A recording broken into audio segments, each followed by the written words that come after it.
கர்த்தருக்கு பயப்படுதலே என் வாழ்க்கையின் பொக்கிஷமே.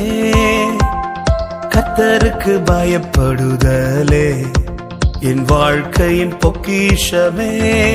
அதுவே ஞானத்தையும் அறிவையும் ரட்சிப்பையும் உறுதியாக்கும்.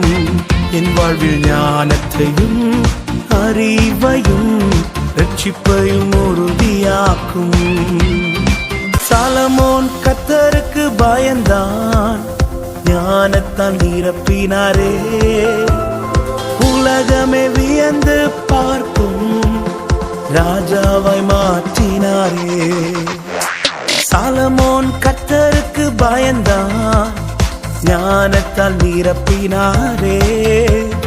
உலகமே வியந்து பார்க்கும் ராஜாவாய் மாற்றினாரே.